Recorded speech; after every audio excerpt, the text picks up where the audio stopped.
இளைய பாரதத்தினாய் வா வா வா, எதிரிலா பலத்தினாய் வா வா வா.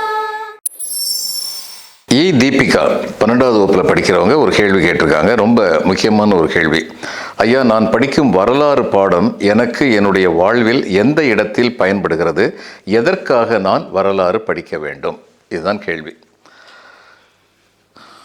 வரலாறு எதுக்காக படிக்கணும் அப்படின்னா, இன்றைக்கி மனித குலம் பல குழுமங்களாக இருக்குது.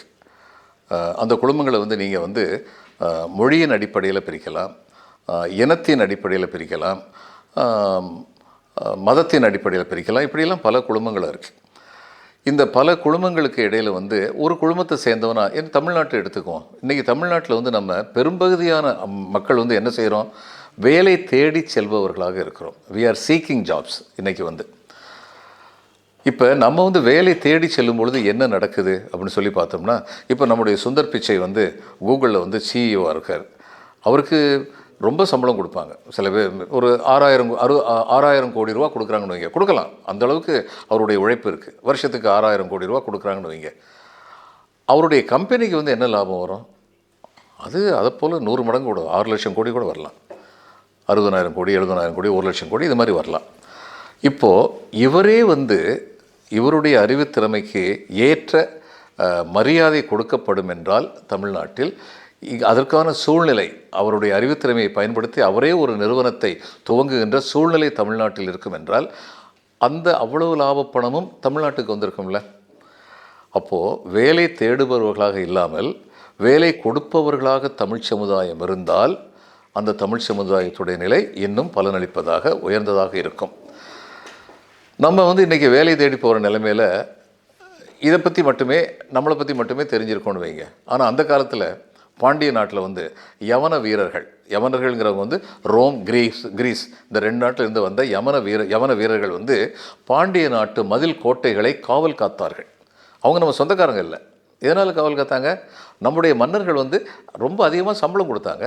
இப்போ நம்ம இன்ஃபோசிஸில் வேலை பார்க்குறது மாதிரி, டிசிஎஸில் வேலை பார்க்குற மாதிரி, அமெரிக்கன் கம்பெனிஸில் போய் வேலை பார்க்குறது இல்லையா? ஏன் வேலை பார்க்குறோம்?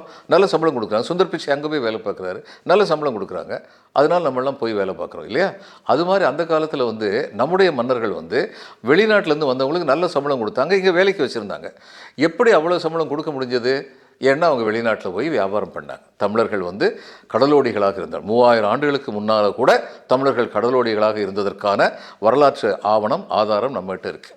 அப்போது வெளிநாட்டில் வியாபாரம் செய்யும் பொழுது எந்த பொருட்கள் என்னிடம் இருக்கின்றன, இந்த பொருட்களின் தேவை எந்த அளவிற்கு மற்றவர்களுக்கு இருக்கின்றது அப்படிங்கிறது சரியாக கணிக்கிற திறமை இருந்ததுனால நல்லா வியாபாரம் பண்ணாங்க, நல்லா பணம் கொண்டு வந்தாங்க. அந்த பணத்தை வச்சு மற்றவங்களுக்கு இங்கே வேலை கொடுத்தாங்க. இதையெல்லாம் படிக்கும் பொழுது நமக்கு என்ன தெரியுது? நம்முடைய ஜீன்ஸ்னு சொல்கிறோமே, நம்முடைய ஜீன்ஸில் அது இருக்குது. நம்ம மற்றவர்களுக்கு வேலை கொடுக்கக்கூடிய திறமை இருக்குது. ஆனால் மற்றவங்ககிட்ட வேலையை தேடி போய்கிட்டே இருக்கோம். இந்த வரலாறு தெரியும் பொழுது தான் நாம் மறுபடியும் மற்றவர்களுக்கு வேலை கொடுப்பவர்களாக, job providers not job seekers அப்படிங்கிற நிலைமைக்கு நம்ம போகணும் அப்படிங்கிற உந்துதல் வரும். வரலாறு இதன் காரணமாகத்தான் முக்கியமானதாக இருக்குது. இன்றைக்கி சில மதங்களை பற்றி கொடூரமான மதம்னு சொல்லி பேசுகிறாங்க. ஆனால் அந்த மதத்தை ஸ்தாபித்தவங்க இருக்காங்களே, அவங்களுடைய வாழ்க்கையை பார்க்கும் பொழுது எப்படிப்பட்ட நல்ல நெறிமுறைகளை அவங்க சொல்லியிருக்காங்க, அப்போ எப்படிப்பட்ட நல்ல மொழிகள் கூறப்பட்டுகின்றன, எதனால் அந்த நல்ல மொழிகளை பின்பற்றுவோர் பலர் இருக்கும் பொழுது சிலர் மட்டும் பாதை மாறுகிறார்கள் அப்படிங்கிற சிந்தனை வரும். எந்த மொழி, இனம், எந்த அடிப்படையில் பார்த்தாலும் வரலாற்றை படிக்கும் பொழுது வரலாறு எவ்வளவு நல்ல தகவல்களை ஒவ்வொரு குழுமத்தை பற்றியும் தந்து கொண்டிருக்கின்றது அப்படிங்கிறத நம்ம தெரிஞ்சுக்கிட்டோம்னா அந்த குழுமம் மறுபடியும் அந்த உயர்ந்த நிலைக்கு போக வேண்டும் என்ற உத்வேகம் வரும். அதனால வரலாறு படிக்க வேண்டியது நிச்சயமாக தேவை. சரியா? ஒளி இழந்த நாட்டிலே நின்றே